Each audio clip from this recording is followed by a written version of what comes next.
the Anambra Ekenemun. With a sorrowful heart, I stand before you today to brief you on the tragic killings of 12 people at St. Philip's Catholic Church, Anambra, or Zobulu, yesterday. First, I want to assure you all that what happened at Zobulu yesterday was a tragic dimension of a long battle between two business partners who are from the same town and have been fully informed by this that the dangerous conflict has been going on for a while in the country where they both live outside Nigeria before they decided to bring the conflict home. But let me assure you that Anambra is too hot for them to operate here going forward. This explanation, I believe, has erased the fears that the incident may have been caused by either some terrorist organizations or some members of some groups of agitators in the country. Brothers and sisters, what happened at Zobulu was neither a terror attack as we know it, nor a violent action by some agitators. We are dealing with a dangerous gang war that has spilled over to Anambra State from another African country.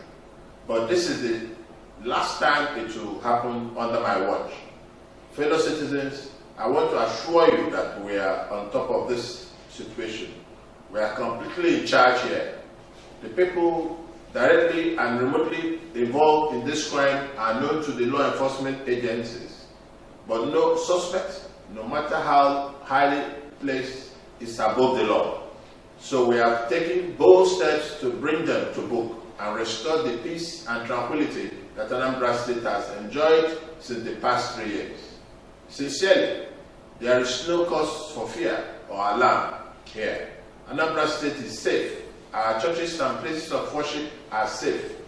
So our people should not be discouraged from going to church to serve their God because of what happened at Anambra or Zobulu. What happened at Anambra or Zobulu is an isolated case.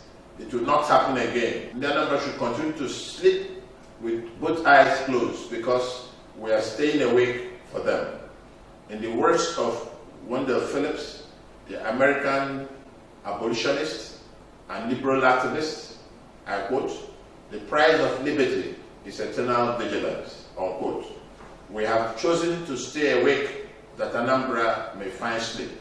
I repeat, never again will this type of bloodshed happen in Anambra State under my watch.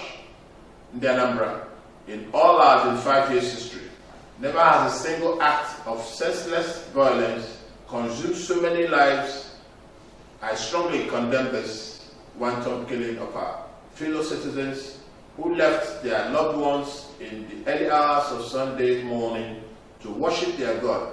I condemn the senseless violation of sacred places of worship by people to whom neither man nor God is worthy of respect nor honor. I condemn these people who did not think twice before placing such a heavy burden on our humanity. All the shadowy characters behind this crime shall account for this. This is the first time and the last time this appalling crime will ever happen. Fellow citizens, I call on you today to join hands with me to rid our society of all vestiges of crime and criminality. Nothing else can stand in this way of accelerated development as crime does. We are familiar with this fact in Anambra State. That is why we have fought tooth and nail to usher in the long period of peace we have enjoyed in Anambra State. To our numerous friends and partners, I want to assure you that Anambra is still Nigeria's safest state. Indeed, the Zobulu killings have only strengthened our commitment to create a safer, business-friendly, and prosperous state. We remain focused on our vision and mission to this great state. No amount of threats or wholesome destruction can shake our commitment to these ideals. In the Anambra, I have declared today a day of mourning in honor of our brothers and sisters that were slain yesterday. We shall observe a minute silence in their honor at 12 noon today, and special prayers shall be offered for them in churches and prayer houses across Nigeria and in the diaspora. We have also opened a condolence register for them in the government house. Finally, for the 18 survivors of this carnage who are nursing different injuries in the hospitals, my administration shall pick up all the medical bills. I visited them at the hospital to ascertain their recovery rate.